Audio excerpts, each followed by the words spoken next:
So the first component is called work breakdown structure. This is a diagram for you to break down your complicated projects into different levels and different components. And each level you have, different numbers of components. And we said that you need to follow the rules, right? Or the principles to set up this diagram correctly, right? So basically, you are breaking it down to different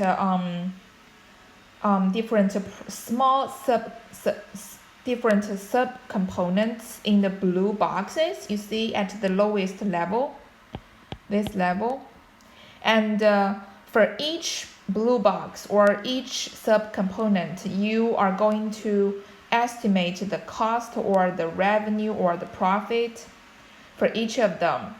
And then, especially in this chapter, we're going to just estimate the cost, okay?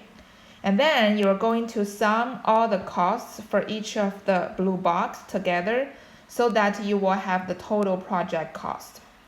And these rules is just to help you to set up these components correctly. Like you don't want to have repetitive or overlap in different components, right? If you have an overlap, then you're not going to have this 100% rule, because if you finish like 30% in this box,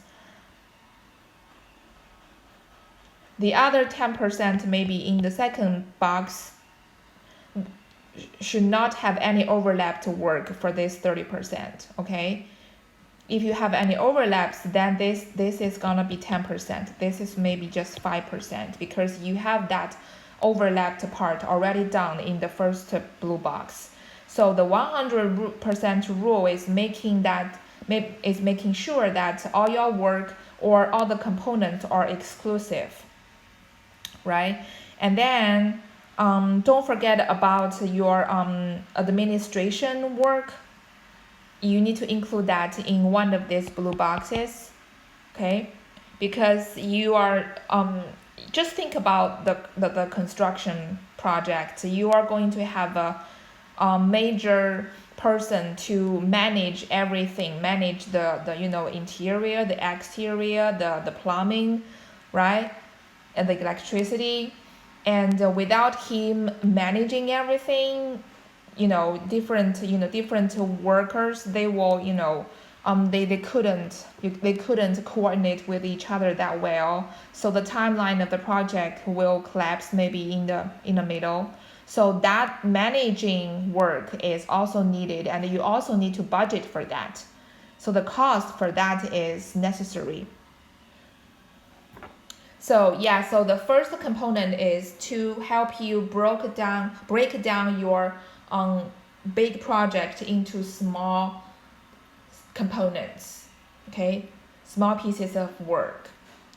And then for each piece of work, for each small component, you want to know there are some costs you need to estimate, you need to consider, like the labor cost, the material cost, and the overhead cost, disposal cost. So this is a list of things you need to consider. Okay, try to see if you can have the number for each of them. And we highlighted the disposal costs, quality costs, and the market values. Those are three special things, and you need to distinguish in between. So you need to have a good understanding of this list and for each term. After that, it's the work to really estimate the cost part for each components, okay?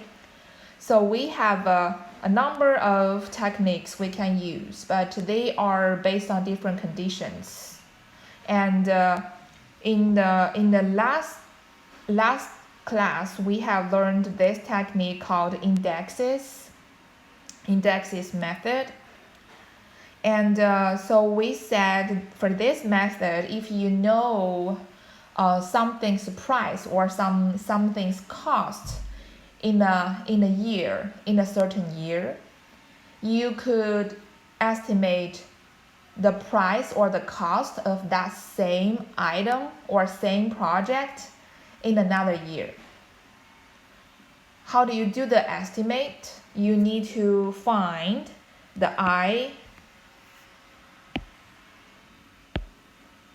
okay, the I, and these I's are called indices or price indices for a specific project or item, okay?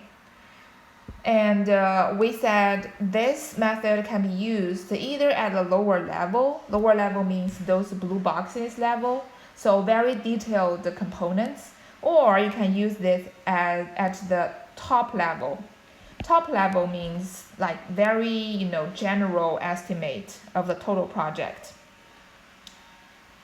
So once you are given a cost for something in a year, and you also can find the price indices for that year and another year you're interested in, then you can think about this method. You can easily get the estimate of that price or cost for the year you're interested in.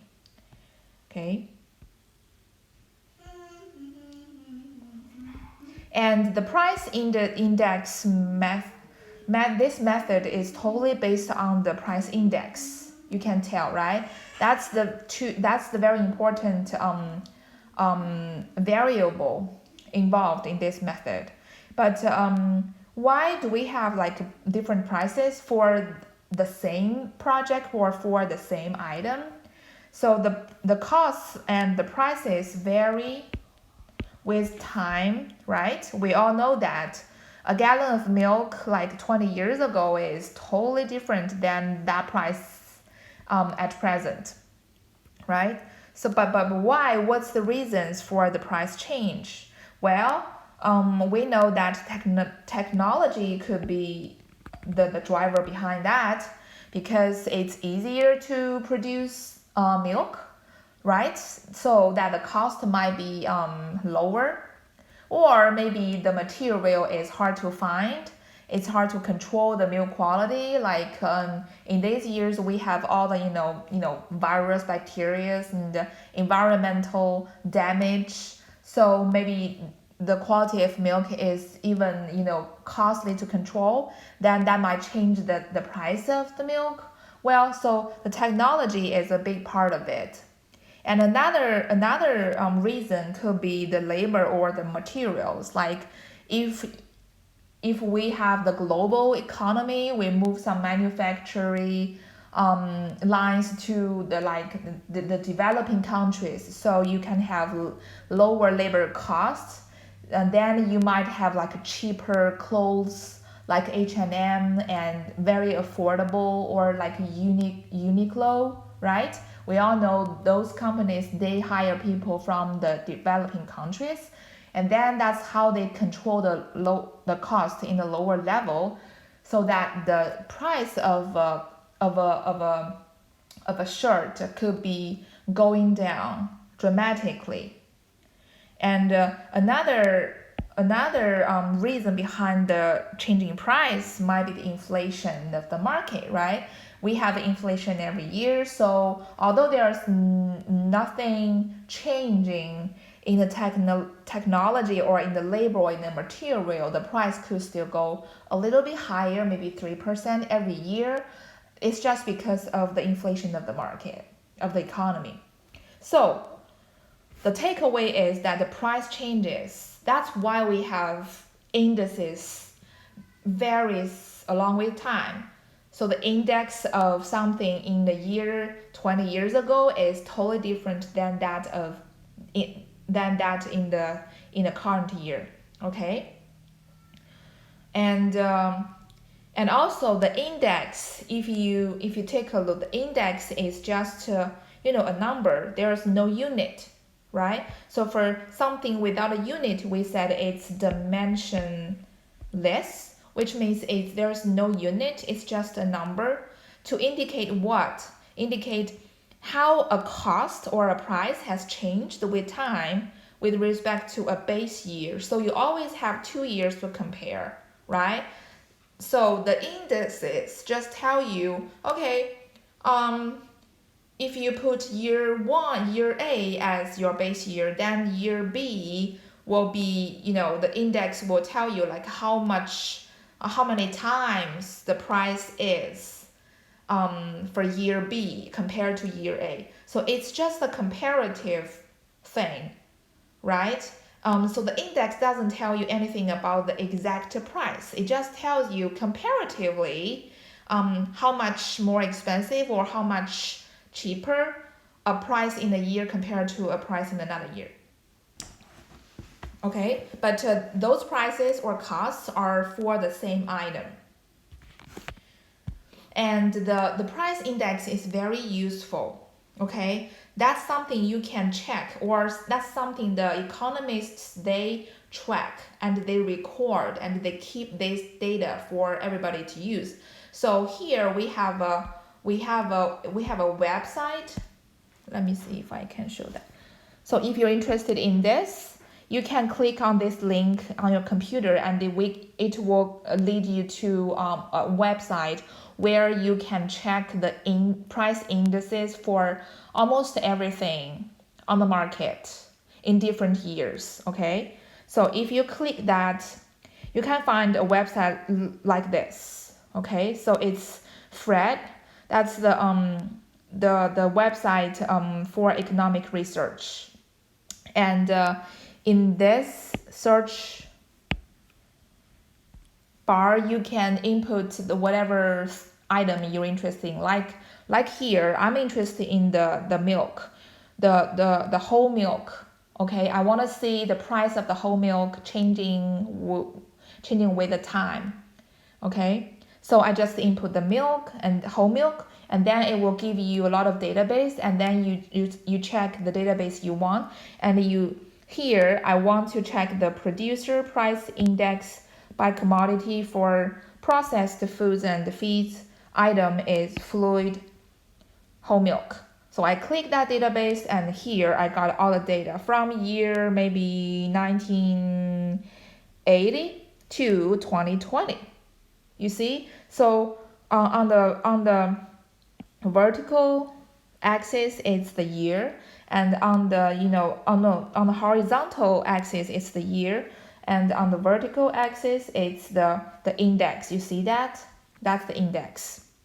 So if the line goes up, which means the index is higher, right? So that which means the price is relatively higher than than where the line is very low.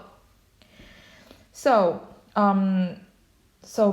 just this is just an example to show you how useful the price index is.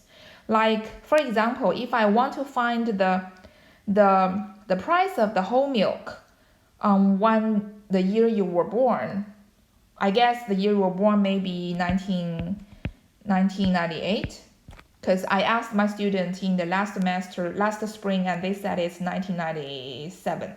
So I guess maybe most of you were born in 1998. So let's say if we want to know the price of the milk in 1998, just curious, so we can use the price index to do that, right? I checked the market, and I know that the price in July 2020 is 2.99 per gallon for the whole milk. So the way I can find the price of the whole milk in 1998 is I'm going to check this chart, and I want to point out my mouse at the month of July 2020 to see what is the index. It's 223.9. Okay, and so that's the index for the year 2020. And then I'm gonna move my mouse to the year in 1998, the same month, July. And the index I got is 126.6. Okay, so I can get the indices of the 2 years.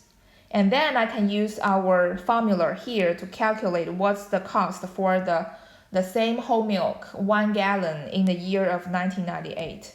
And the way I do that is very easy. We have practiced this in the last class. So let's say the given condition is the cost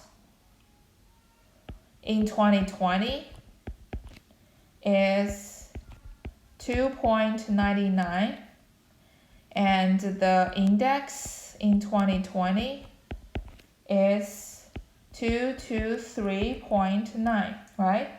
I'm just copying the data from the previous pages. And the index for 1998, we know it's 126.6. That's all we know. And what we don't know or what we want to know is the cost of the milk in 1998. Right? That's the condition. Okay. And then let me use another color. So from this condition, we will use the formula Cn equals to Ck times a ratio. The ratio is I bar N over I bar K. Okay, so this is just a copy of the formula. Okay, nothing new. So now we need to determine what is N, what is K, right? So N is a year number and K is another year, right? But N is the year where we don't know the cost. So from this, we know N is gonna be 1998, right? Because that's the year we want to know the cost. If N is 1998, then K must be the other year, which is 2020, right? This is very easy, okay? And then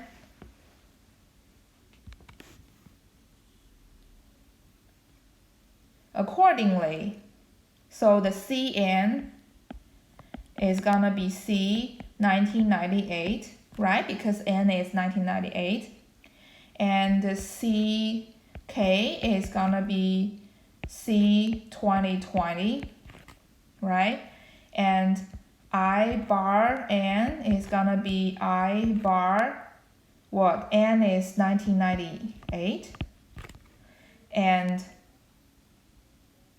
we already know that this number is 126.6, right? And I bar K is I bar K is 2020. And we also know this number is this. So it's 223.9. Okay. Yeah, and the same thing, we know the C 2020 is 2.99. Okay, now we have determined all the unknown variables in the formula or in the equation.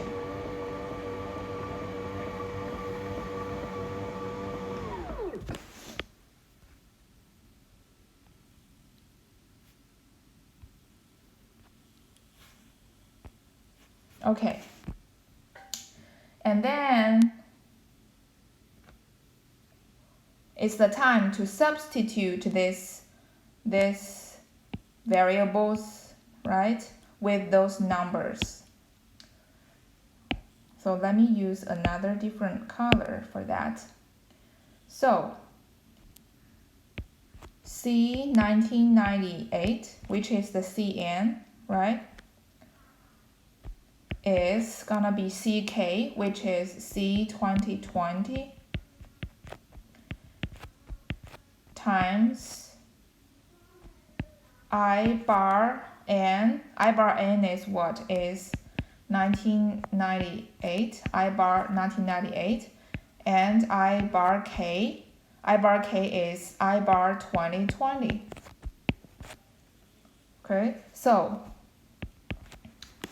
we need to replace this with the values. So C 2020 is 2.99 times I bar 1998 is 126.6. And I bar 2020 is 223.9. If you do the calculation, you're gonna have the price as 1.69 per gallon. So that is the price of a gallon whole milk in the year of 1998. Okay, so this is just an example to show you what we have learned in the book is really something useful, and people use it actually, right? Because you can check the price index from the internet, and then you can do the estimation very easily by yourself. Okay. So that's the method we have learned, and today we're going to learn something new. Some other techniques. So this is another technique called the unit method. Okay, unit method is really very I would say it's very simple, but it's very powerful because we use it everywhere. Okay, and especially in the construction field. So the unit method involves using a per unit factor that can be estimated effectively. Well, it sounds very abstract, but let's see the examples, okay? For example, if you know that operating a car, and usually it's given, okay?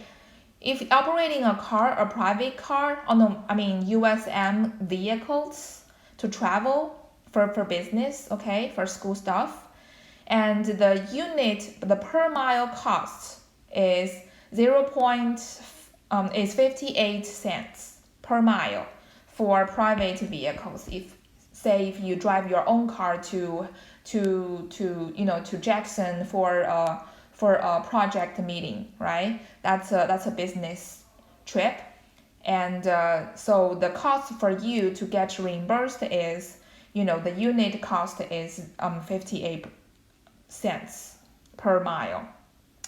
And if you use the USM registered car, that unit price is 20 cents per mile. Okay, how do you use that? When you get reimbursement, you're gonna tell your financial people that how many miles you have driven for that trip. Okay, and then this number will be multiplied with that mileage, and then that's the number you can get reimbursed.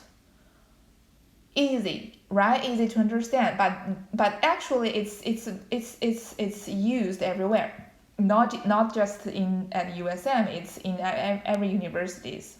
Okay, so the unit method means that how much for each unit, or how much for each, in this case per mile, and you also know that in total how many miles are there, and then you multiply these two variables, you can get the total cost. Another example is if you're building a highway. Well, you don't know because building a highway depends on how long the section is, right? So you first need to know how long it's gonna be. Is that a highway connecting Hattiesburg and Jackson, right? So you can have a mileage estimate, and then also you will have this cost per mile based on your experience or based on your company's records. So this 6.2 million per mile, that's the unit factor or unit cost. And then you're gonna time that with how many miles you're going to build, maybe 100 miles. And then your total cost is gonna be $620 million. That's a lot. But yes, this is how easy it is. You just need to know the unit cost and then the number of units, and then you multiply them together. That's your total cost. Okay, and then one more example is if you're gonna constructing a house, usually you will know like what's the cost per square foot, and that cost is including everything. You know, that's what we can see as an average cost, right? So because maybe you are experienced construction manager, so you know like for type of that, for a house in this area, the total cost is that much, and then you divide it by the square foot. You know that's the the cost per square foot. And then when you estimate the another house,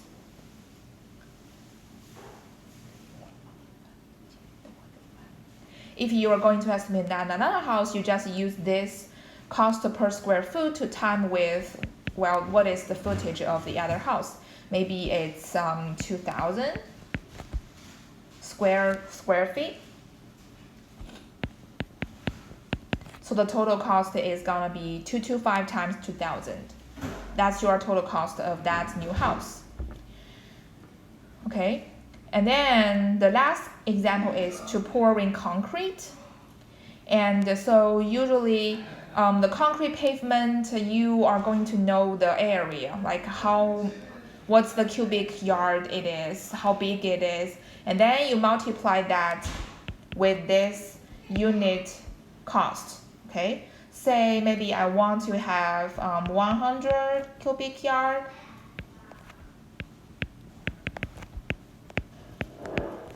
And then the total cost is gonna be 9,300 for that big area.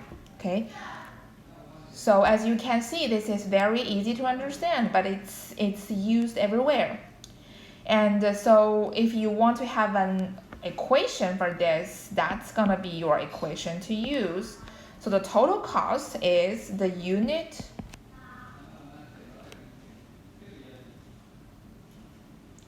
the cost per unit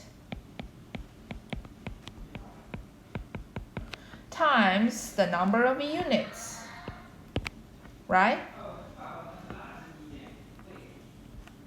And as I said, it's very useful, especially in the construction project.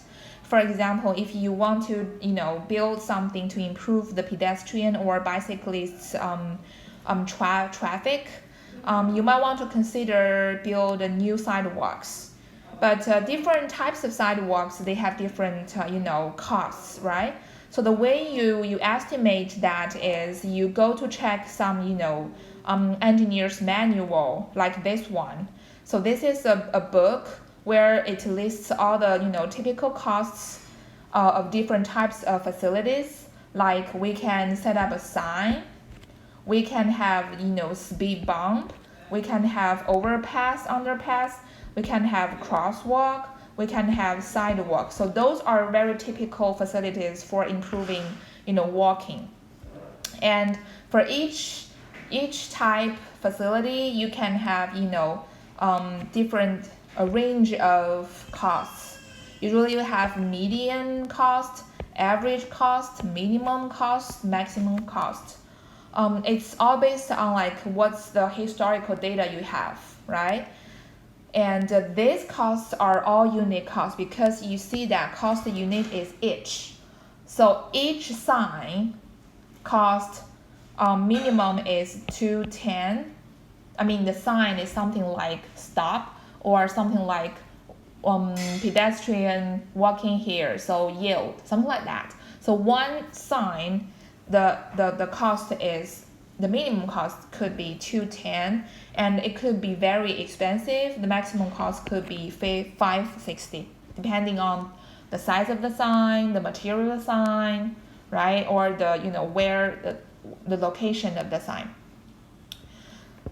But this kind of manual will give you a good estimate of unit costs, and that's very useful resource. So that if I say, hey, I want to build sidewalks, and I want to build brick sidewalks, for example, and the unit is gonna be linear foot. So you have to let me know how long is the sidewalk, right? So maybe the sidewalk length is just 100 feet, right? So the total cost is gonna be 100 feet. That's what multiply the unit the cost per linear foot, and I will choose to use the average. So it's gonna be 100 feet times 60 per foot. So my project, the total cost is gonna be 6,000, right? So that's how we use the unit method.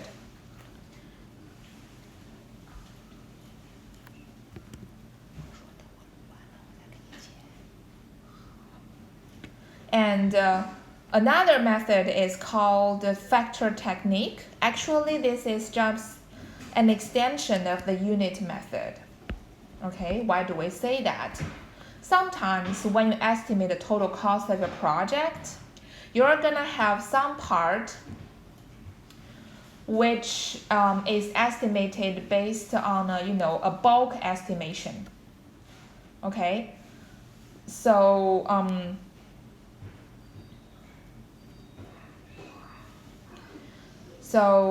so that part is is an entire part which has already been estimated. Here we call it CD.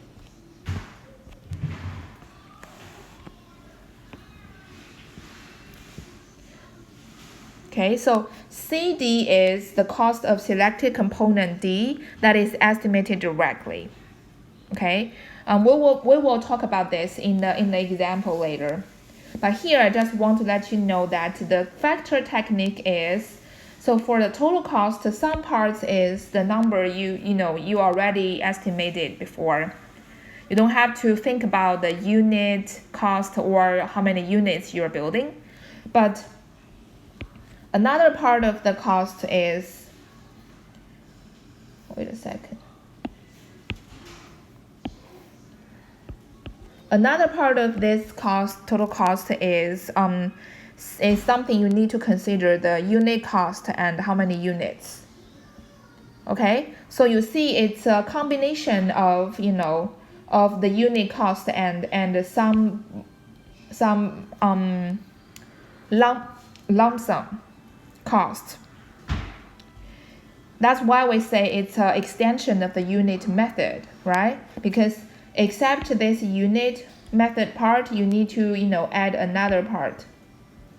Well, let's just take a look at this example, then you will have a better understanding of this method. It's pretty easy. So, for example, we need a slightly refined estimate of the cost of a house consisting of 2,000 square feet. Okay, 2,000 square feet.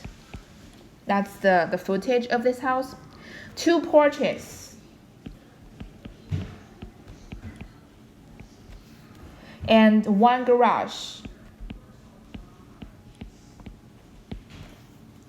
So now, using a unit factor of 85 per square foot, so we know that $85 is the cost per square foot for building such house. Okay, and also we know that the cost for 1 porch is 10,000, and also the cost for 1 garage is 8,000.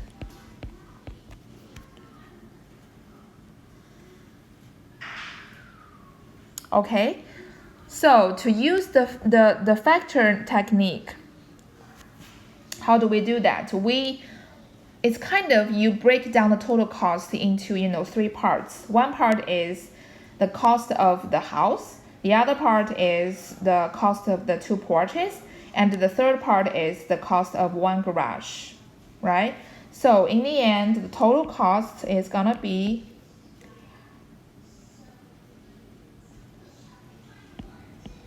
$85 times 2,000. That's gonna be the estimate of the cost of the whole house, right? And then plus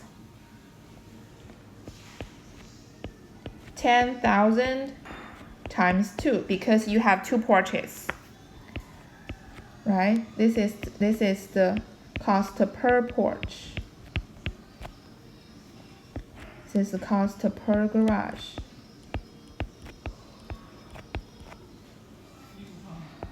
And then what we're missing here? Yeah, we're missing the cost for the one garage. It's gonna be 8,000 times 1.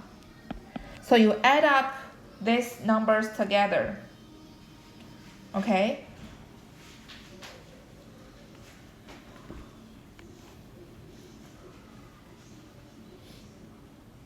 And the total number is gonna be 198,000 for the entire project.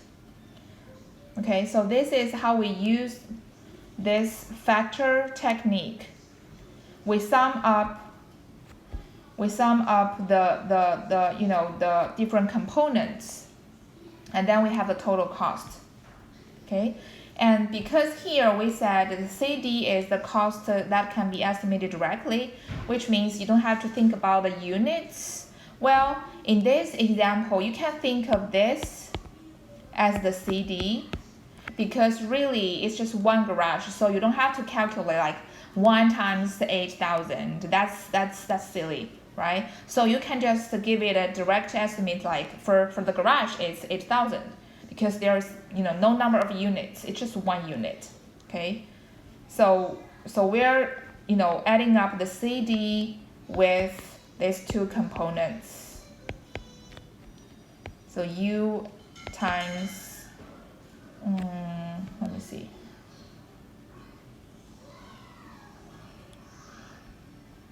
N. Okay. But actually, really, you don't have to remember this function, these equations, because this is very, you know, common sense, right? This is how we estimate our projects. If you're a project manager, that's how you estimate it, right? You have different parts of work, and then you have estimate for different parts, and then you add them up, right? And the next technique is called parametric cost estimating. So this is another group of estimating technique, actually, because this is so this techniques is based on the historical data, a very well recorded historical data about the cost and about the cost drivers. Okay, so usually we all know that cost is driven by different drivers, by different reasons. For example, construction cost, it's driven by how big is the construction, what's the floor space, what type of the roof is, right? What's the area of the roof surface, and what's the area of the wall surface. Those are the variables, you know, deciding the size, the dimension of the house, of the project, right? So based on experience, we know that if this factors going up or down or up, whatever, if they change, then the construction cost will change accordingly. So we call these variables are the cost drivers, right? So whenever we want to estimate the total cost for the construction project, we want to know the value for each of these cost drivers. And then we find a way to combine these values. Maybe we multiply them, we add them, we give them squares or square roots. There are many functions to use to combine all the variables, or to use those variables, and then to come up with the better construction cost. Okay, so we always need to have a function to include these variables. We call it variable 1, variable 2, variable 3, and then the result of this function is gonna be our cost. Okay, so this is the logic of this whole sets of techniques. You need to find out what are the cost drivers. You need to find out those values, and then you need to find out the function, the formula you're going to use.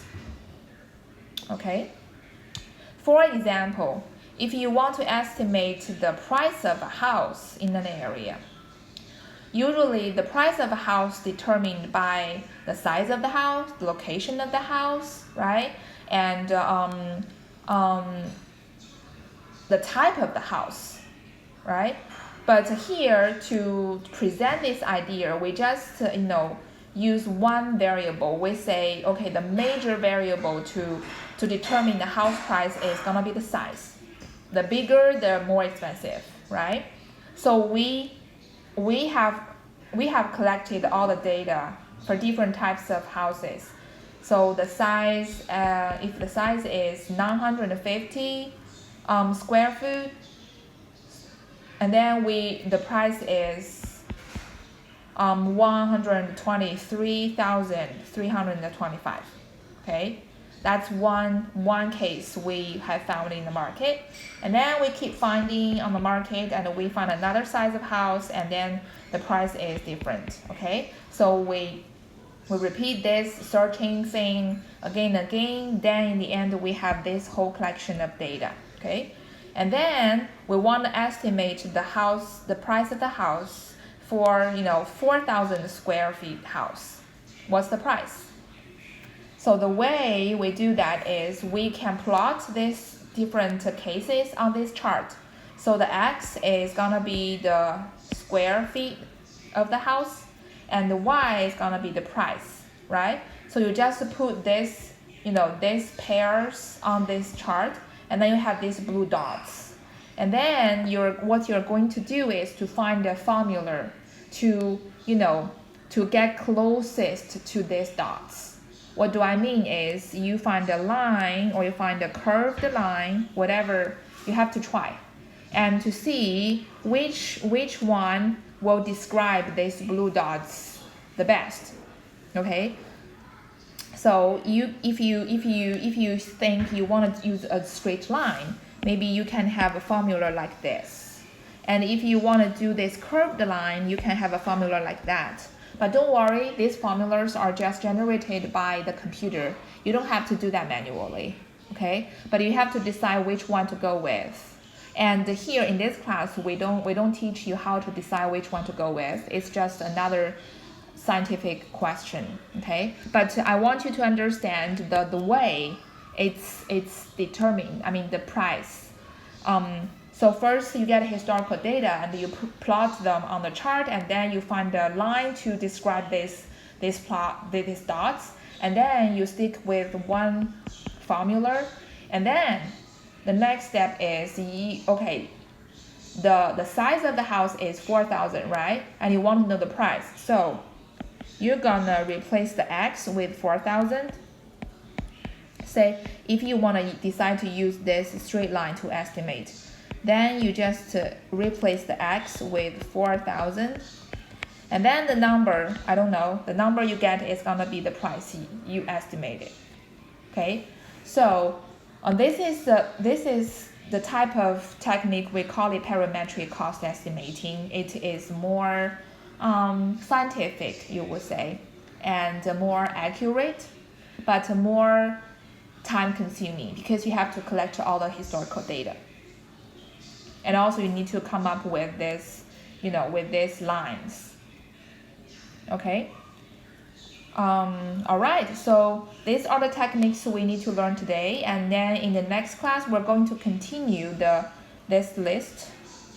Okay. We're going to learn the power sizing, learning curve, and the regression method. Okay. And also we will review the answers of the homework number 1. All right, so I'll see you next week.